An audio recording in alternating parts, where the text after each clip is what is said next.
17년간 편안한 목회를 하시다가 사서 고생하며 분당 샘물교회를 개척하신 박은존 목사님은 그래도 교회가 희망이다 라고 외치십니다. 작지만 건강한 교회들이 많아지기를 바라는 마음으로 전해드립니다. 1981년 내가 강남 논현동에 있는 서울 영동교회에 부임했을 때 교인이 150명이었는데 17년 후 1000명이 넘어가고 교회가 별 문제 없이 평탄하다 보니 점점 영적 매너리즘에 빠지게 되었다. 교회에 무슨 문제가 생겨도 옛날처럼 애절한 기도가 나오지 않는, 한마디로 배에 기름이 낀 목사가 되어버리고 말았다. 간절하게 기도할 제목도 없고 그저 적당한 수준에서 안주하고 있었다. 하나님, 교회도 제게도 변화가 필요합니다. 처음부터 다시 시작해보고 싶습니다. 라는 기도가 나왔고, 하나님은 논현동을 벗어나 새로운 곳 분당으로 가서 교회를 개척하라는 확신을 주셨다. 아내는 사역이 잘 진행되고 있고 장로님들과도 호흡이 잘 맞는데 떠날 이유가 없다고 반대했다. 장로님들 중 한 분도 맨 땅에 헤딩을 왜 하려고 합니까? 이미 서울 영동교회가 목사님의 손안에 들어와 있는데 왜 이런 어리석은 일을 해서 고생을 사서 합니까? 반대했다. 그러나 나는 하나님의 구체적인 명령에 순종할 수밖에 없었다. 한 달 안에 전세금 6억과 필요한 비품들을 준비하기 위해 상당한 돈이 필요한 상황이었다. 돈 걱정이 가슴을 짓누르는 순간 사업하던 성도들이 부도나기 전에 얼굴이 새카맣게 타들어가던 모습이 생각났다. 비로소 그들의 마음을 헤아릴 수 있었다. 한 달 동안 단 1초도 돈 걱정에서 자유롭지 못했다. 자다가 눈을 뜬 순간 떠오른 첫 생각이 돈 어쩌지 하는 것이었다.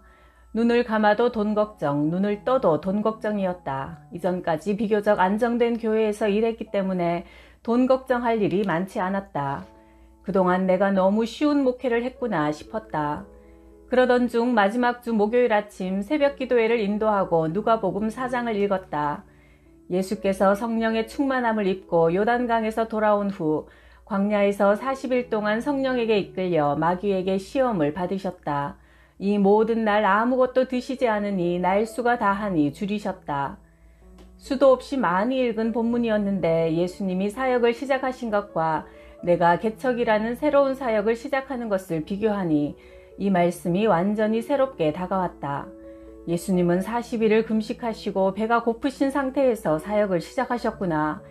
이런 생각이 마음에 크게 와닿았다. 사탄은 그런 예수님께 이 돌들이 떡덩이가 되게 하라고 유혹했지만 예수님은 사람이 떡으로만 사는 것이 아니다 하셨다. 먹는 것보다 더 중요한 것이 있다는 말씀이었다. 그 순간 마음속에 한 가지 질문이 들려왔다. 내 아들 예수도 이렇게 굶으면서 사역을 시작했는데 너는 나 때문에 굶어본 적이 있느냐? 하나님이 던지시는 이 질문을 듣는 순간 나는 의자에 앉아 있다가 다리에 힘이 쫙 풀려 의자에서 미끄러져 땅바닥에 주저앉고 말았다.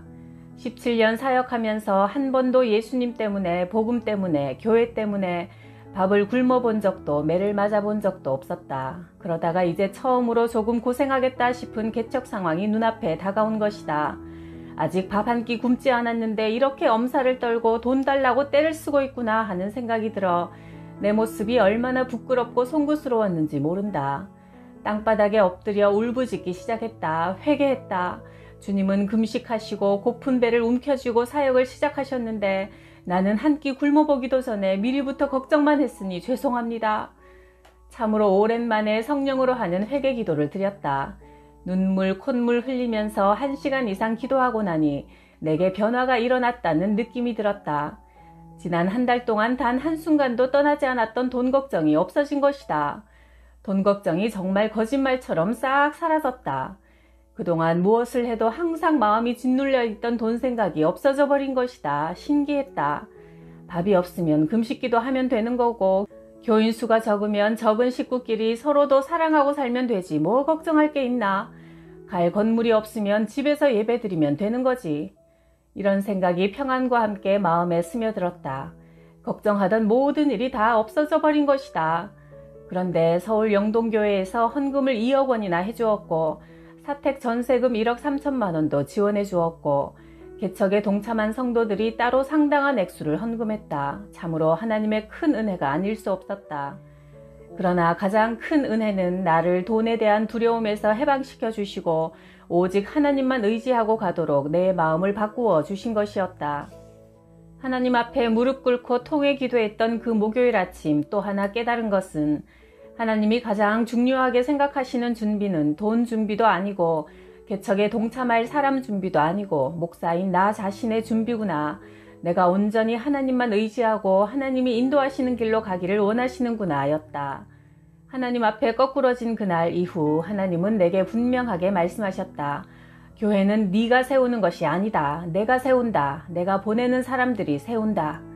이 메시지를 너무나 분명하게 반복해서 들려주셨다. 한창 개척을 준비하고 있을 때 한의원을 운영하는 장로님과 권사님이 전화를 주셨다. 목사님, 아내와 제가 각각 한 장씩 2장을 헌금하겠습니다. 나는 2천만 원씩이나 헌금하시겠다니 감사히 생각했는데 그분들이 주신 봉투 속에는 2억 원이 들어있었다. 하나님은 이런 식으로 필요한 돈을 채워주셨다. 공중에 나는 새를 보라고 염려하지 말라고 하셨는데 아직도 믿음이 부족해서 염려로부터 벗어나지 못하는 나를 하나님은 구체적으로 가르치며 한 걸음씩 분당 샘물교회를 개척하게 하셨다. 나는 교회를 건강하게 세우고자 하는 시도 중 하나로 모든 사역자들의 생활비를 균등하게 책정했다. 교회는 세속 회사가 아니라 신앙 공동체이므로 공부를 얼마나 했든지 나이가 얼마나 됐든지 맡은 일이 무엇이든 상관없이 같은 부르심을 받고 섬기는 동력자들이므로 같은 생활비를 받아 신앙 공동체를 더욱 건강하게 세우자는 의도였다. 모든 당회원들이 놀라면서 반대했지만 제 생활비를 낮추더라도 해봅시다 주장하여 부목사, 여전도사, 사무직원, 관리집사 등 모든 전임 사역자의 생활비를 가족 수에 따라 지급하도록 결정했다. 기본급 100만 원으로 시작하되 가족 1인당 15만 원씩 더하고 부모님에 대해서는 장인, 장모를 포함해 1인 가족 수당으로 더 주어 자식으로서 부모님의 생활비를 지원할 수 있게 했다. 장애인 자녀에게는 2인 몫의 생활비를 지불했다. 교역자들에게는 도서비와 목회비가 주어졌고 일반 직원들에게는 점심값과 교통비 보조금이 주어졌다. 이런 방식의 사례제도는 교회의 공동체성을 확보하는 데 큰 도움이 되었다. 그리고 재정관리는 공개를 원칙으로 했다. 성도들은 자기가 헌금한 내역을 개인 비밀번호를 사용해 교회 홈페이지에 들어와서 언제나 확인할 수 있다. 교회 전체 수입과 지출도 언제든 볼 수 있다. 헌금 수입과 중요한 지출 결의사항도 모두 주보를 통해 공개했다. 교회 수입의 55%는 선교, 구제, 장학금 등 외부로 흘려보냈다. 어느 날 성남시 복정동에 있던 무료 급식소가 없어진 것을 알게 되었다. 너무 힘이 들어 중단했다는 것이다. 성남 지역에 교회가 800여 개가 있는데 가장 가난한 사람들을 섬기던 무료 급식소가 없어지다니 마음이 아팠다. 설교 시간에 성도들에게 호소했다. 분당에 사는 사람들은 그래도 형편이 좀 낫지 않습니까? 생활비 5%를 줄입시다. 그 돈으로 어려운 사람들을 섬깁시다. 성도들이 호응해 주어 상당한 헌금이 매달 들어왔다. 이 돈으로 사랑마루 무료 급식소가 시작되었다. 50평의 땅을 빌려 식당으로 만들고 주 5회 매일 300여 명의 이웃들이 와서 아침을 먹는다. 같은 건물에서 어려운 가정의 자녀들을 위한 무료 과외도 진행한다. 가난의 고리에서 벗어나게 하는 방법 중 하나는 아이들을 대학에 보내고 좋은 직장을 갖게 하는 것이다. 수준 높은 선생님들이 지역 학생들을 섬기고 있다. 다문화 가정 자녀들을 위한 봉사도 펼친다. 과외 선생님이 학생의 집으로 찾아가서 각 과목을 지도한다. 많은 성도들이 이 봉사에 기쁘게 참여하고 있다. 황지영 여전도사의 말이다. 박은조 목사님은 부교역자들을 진심으로 존중하고 아끼며 사랑해 주었다. 샘물교회 부교역자들은 행복지수가 높아서 신명나게 일했다. 목회 후배인 부교역자들을 위한 박 목사님의 기도는 늘 이러했다. 하나님 아버지, 저희를 동력자로 묶어주셔서 감사합니다. 저희 각자가 행복하게 사역하는 목회자가 될 수 있도록 도와주시옵소서. 저희는 모두 허물이 많은 사람들입니다. 그러나 그 허물이 너무 커서 성도들이 걸려 넘어지는 일이 일어나지 않도록 저희를 불쌍히 여겨 주시옵소서. 목사님의 간절한 기도 소리는 따뜻하고도 가슴 뻐근한 감동으로 밀려오곤 했다. 내가 샘물교회 사역자로 부임한 지 6년쯤 되었을 때 누적된 과로로 탈진 상태라 쉼을 갈망했다. 샘물교회 내부 규칙으로 부교역자들도 6년 사역 후 연구년을 갖도록 되어 있었지만 감히 안식년을 요청할 엄두가 나지 않았다. 어떤 교회가 부교역자에게 안식년을 베풀어 주겠는가? 부교역자의 안식년은 곧 사직을 의미하는 게 아닌가? 그러나 목사님은 당회를 통해 안식년을 허락해 주었고 나는 미국으로 연수를 떠나게 되었다. 돌아오면 샘물교회를 위해 뼈가 부서져라 헌신하리라 다짐했다. 박 목사님은 여사역자들을 차별하지 않았다. 남성 목사들과 동일하게 사례비를 지불해 주었고 동일하게 사역을 맡겨주었다. 샘물교회는 매주 새로운 사람들이 몰려와 교회 성장에 큰 어려움이 없었다. 그러나 박 목사님은 아직도 분당에 예수님을 모르는 사람들이 많다는 것을 안타까워하며 그들 중 한 사람이라도 얻는 교회를 만들기 위해 2007년부터 샘물교회로 다른 교회 교인들이 수평 이동해오는 것을 금지했다. 덕분에 샘물교회는 교회 유지와 성장에 혈안되지 않고 구원의 방주로서의 사명에 집중할 수 있었다. 많은 사람들이 교회가 타락했다고, 교회가 더 이상 우리의 소망이 되지 못한다고 탄식하고 있다. 그래도 교회는 진정 이 땅의 희망이다. 오늘 우리 시대의 교회가 하나님을 더욱 닮아 거룩한 교회가 되고 우리 크리스천들이 어두운 세상 구석구석을 밝히는 빛과 소금 같은 거룩한 성도들이 되기를 소망한다. 내가 목사 안수를 받고 첫 주일 예배가 끝난 후 한 장로님이 내 손을 이끌고 구석으로 데리고 갔다. 그때 그분이 해준 말이 늘 귓가에 남아있다. 박 목사님, 성도들도 목사님이 사람인 것을 압니다. 목사님을 보고 신앙생활 하는 것이 아니라는 것도 압니다. 그러나 우리가 돈에 흔들릴 때 다른 사람은 몰라도 목사님은 그러지 않기를 바라는 것이 성도들의 마음입니다. 우리가 세상에 휘둘릴 때 다른 사람은 몰라도 목사님만은 그러지 않았으면 합니다. 그래서 우리가 목사님을 보면서 힘을 얻기를 기대한다는 것을 기억해 주시기 바랍니다. 그런 자리가 목사의 자리였다. 지난 2007년 7월 19일 아프간에 봉사활동을 간 샘물교회 소속 20명 성도들과 현장 선교사들 3명이 이슬람 극단주의 무장단체인 탈레반에 납치되었다. 납치 소식이 알려지면서 사상 초유의 국제적 인질 사태를 맞아 정부는 물론 가족과 교회는 당황하지 않을 수 없었다. 언론은 일제히 이 사건에 대해 방송하기 시작했고 전 세계의 관심이 집중되었다. 사건이 터진 주일에 나는 성도들에게 금식과 하루 4번의 기도회를 선포했다. 첫 주일 저녁 8시에 본당 1300석이 꽉 찼다. 매일 오후 8시에 모인 기도회에는 피랍 사건이 끝날 때까지 1000명 이상의 성도들이 참석했다. 기도회 후에도 일부 성도들은 다시 철야 기도회로 모였다. 새벽 5시에는 매일 새벽 기도회가 열렸고 아침 10시에는 주부들을 중심으로 또 기도회가 열렸다. 하루 4번의 기도회는 마지막 한 사람이 안전지대로 들어올 때까지 계속되었다. 성도들이 교회를 떠날 거라는 예상과는 달리 오히려 샘물교회 주일 예배에는 사람들이 늘기 시작했다. 샘물교회를 걱정해서 방문하시는 분들이 주일마다 많았고 어떤 분은 자기 교회에서 예배를 드린 뒤 우리 교회에서 주일 예배를 한 번 더 드리기도 했다. 홍보 전문가인 집사님의 제안으로 피랍자 부모님들을 중심으로 매일 회교권 대사관을 하나씩 방문했다. 하얀 옷을 입고 회교권에서 생명을 상징한다는 빨간 장미 한 송이를 전하면서 우리 아이가 보고 싶어요, 내 자식을 살려주세요 등 영어로 쓴 피켓을 들고 대사관 앞에서 눈물의 호소를 했다. 탈레반이 정부군에 붙잡혀 있는 자신들의 인질과 교환하기 위해 외국인 인질을 붙잡았던 것이다. 탈레반이 우리 교회 봉사팀을 붙잡은 후 처음 했던 질문은 어느 나라 사람이냐 였다. 한국인 인질과 자신들의 인질을 맞바꾸고 싶었지만 아프간 정부군과 미국이 들어주지 않으니 두 사람을 죽이면서 압박을 가했던 것이다. 그래도 효과가 없고 국제적인 여론이 나빠지자 결국 더 이상 죽이지 않고 모든 인질들을 풀어주었다. 세계 언론에 호소했던 부모님들의 눈물이 큰 효과가 있었다. 21명이 석방된다는 소식을 듣던 날 감사의 기도회로 모였다. 피랍되었던 한 형제는 아프간과 선교라는 말만 들어도 고개를 돌릴 만한 죽음의 40일을 경험하고도 다시 아프간 백성을 섬기겠다고 선교하러 떠날 준비를 했다. 오직 하나님만 하실 수 있는 일이다. 피랍 사건이 터지고 일주일 동안 나는 아무것도 먹을 수 없었고 잠을 잘 수가 없었다. 일주일이 지났을 때 아내와 둘 다 몸무게가 5kg가 줄었다. 수요 기도회가 끝나고 일어나던 성도들이 헉 하고 울면서 주저앉는 모습이 보였다.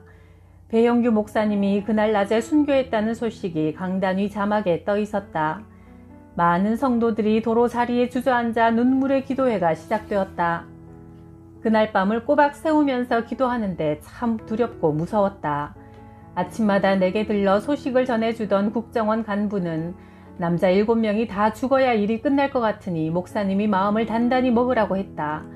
땅속으로 꺼지고 싶었다. 며칠 후 심성민 형제님이 순교했다. 연로하신 K 목사님이 전화를 해서 자신이 청년들 대신 인질이 되겠다고 정부의 뜻을 전해달라고 했다. 너무 감사했다. 정부 측에 나와 K 목사님이 아프간으로 가서 우리를 인질로 바꾸게 할 방법은 없겠느냐고 물었으나 불가능한 일이라는 답이 돌아왔다. 나는 하나님 앞에 무릎을 꿇고 기도했다. 하나님, 제가 죄인입니다. 지금 우리 교회뿐 아니라 온 한국교회가 세상 사람들로부터 욕을 먹고 있는데 그동안 한국교회의 아픔을 저의 아픔으로 품지 못했습니다. 용서해 주시옵소서. 진심으로 하나님 앞에 통해 자복하면서 엎드렸다. 순교한 배형규 목사님은 나와 17년을 함께 지낸 동생 같은 사역자다. 처음에 청년 10여 명을 맡겼더니 그분이 떠날 때 샘물교회 청년들은 300명 정도 출석하고 있었다. 배 목사님의 순교 후 배 목사를 친아들처럼 아끼고 사랑했던 배 목사의 이모님은 우리 가문에 순교자가 나다니 하면서 영광스러워했다. 참 놀라운 믿음이었다. 배 목사의 아내인 김희연 사모님은 딸 지혜에게 아빠의 순교 소식을 전하면서 아빠는 아빠 생일날 하나님의 큰 선물을 받아 먼저 천국으로 가셨단다 라고 말했다는 소식을 듣고 감사와 슬픔의 눈물을 흘렸다. 또 다른 순교자 심성민 형제의 부모님은 믿음이 없는 분들이었다. 심성민 형제는 어릴 때 잠깐 교회에 다니다가 그만두고 오랫동안 신앙을 떠나 살았다. 그런데 고등학교 때 자신을 전도했던 친구를 길에서 다시 만나 교회에 나왔고 믿음이 놀랍게 자라기 시작했다. 아프간으로 봉사활동을 떠날 때 그는 직장을 정리하고 앞으로 신학대학원에 진학해서 농촌 목회를 하겠다는 결심을 이모님께 고백했다. 장남을 잃은 후 큰 충격을 받은 형제의 어머님은 아들을 천국에서 다시 만나기 위해 교회에 나오기 시작했다. 종갓집 맏며느리였던 그녀가 교회에 간다는 것을 심씨 집안의 엄격한 어른들도 아들 잃은 어미가 마음의 위로를 얻기 위해 교회에 간다는데 누가 말리겠느냐며 너그럽게 허락했다. 심영재의 어머니는 2010년 여름 세례를 받고 집사님이 된 후 주일 낮 예배에서 이렇게 간증했다. 저와 같은 죄인의 몸에서 순교자가 태어나는 영광스러운 축복을 주신 하나님께 감사합니다. 그분의 고백으로 우리 모두는 감사와 기쁨으로 가득 찬 눈물을 쏟았다. 피랍 순교 사건이 있기 직전인 2007년 봄, 배영규 목사님은 중국에 가서 북한의 K 형제에게 세례를 베풀었다. K 형제는 11년 동안 북한군에 근무했던 군인이었다. 군대 생활을 하면서 한 번도 집에 가지 못하다가 제대를 하고 와보니 모든 가족이 굶어 죽어버린 기가 막힌 경험을 하고 중국에 먹을 것을 구하러 왔다가 우리 교회가 파송한 선교사님을 만나 복음을 듣고 예수님을 영접했을 뿐 아니라 북한에 들어가서 복음을 전하기로 헌신한 형제였다. 배영규 목사님이 그와 함께 며칠을 지내면서 그의 아픈 얘기들을 다 들어주고 격려하고 가르치고 세례를 베풀고 그리고 그를 북한으로 파송했다. 그에게 자신의 이름인 형규를 붙여주면서 복음으로 북한을 섬기라고 보냈다. 2007년 연말에 김형규 형제가 중국에 나타났다. 북한에서 지하교회를 하다가 어려운 일을 만나 피신해 나온 것이다. 그런데 여름에 배 목사님이 아프간에서 순교했다는 소식을 듣고 그렇게 많이 울었다고 한다. 그러면 나도 배 목사님처럼 복음을 위해서 죽겠노라 다짐하고 다시 북한으로 들어갔는데 지금까지 그의 소식을 듣지 못하고 있다. 아프간 사건은 분명 우리 샘물교회의 존망이 위협받을 만큼 큰 시련이었다. 그럼에도 불구하고 샘물교회 성도들은 함께 모여 기도하면서 더욱 굳건히 하나 되는 큰 은혜를 경험했다. 아프간에 피랍되었던 지체들이 모두 돌아왔을 때 한 성도가 대표 기도를 하면서 이렇게 고백했다. 이제 우리는 배영규 목사님과 심성민 형제 두 분이 순교하시기 이전처럼 살 수 없음을 압니다. 순교의 영성이 교인들의 마음에 깊이 자리 잡아가고 있었다. 온전한 헌신은 자신의 가장 귀한 것을 드리는 것이다. 이 말은 배영규 목사님이 책상 앞에 써붙여둔 좌우명이다. 그분은 자신의 가장 귀한 생명을 주님을 위해 드림으로 자신이 추구하고 원했던 삶을 살았다. 이제 우리에게 남겨진 과제가 있다. 우리의 가장 소중한 것을 바쳐 주님께 온전한 헌신의 삶을 드리는 것이다. 사건 당시 우리 교회를 향한 무지막지한 거짓 정보가 온 인터넷에 난무했고, 그러자 교회들마저 샘물교회를 향해 비난을 쏟아내기 시작했다. 당시의 오해와 질문에 대한 설명이다. 왜 정부가 만류했음에도 불구하고 아프간에 갔는가? 많은 네티즌들은 샘물교회 단기 봉사자들이 정부가 가지 말라고 경고했음에도 불구하고 아프간으로 들어갔다고 믿고 있었다. 그러나 그것은 사실이 아니다. 샘물교회는 정부로부터 어떤 경고도 어떤 공문도 받은 적이 없다. 만약 정부가 위험하니까 가지 말라고 했다면 당연히 가지 않았을 것이다. 정부의 위험 경고를 뿌리치고 봉사활동을 가는 것은 우리 상식에 맞지 않는 일이다. 샘물교회 단기 봉사팀은 아프간 방문 시 예상되는 위험을 아프간 장기 사역자들을 통해 이미 알고 있었으므로 세심하게 준비한 후 아프간으로 입국했다.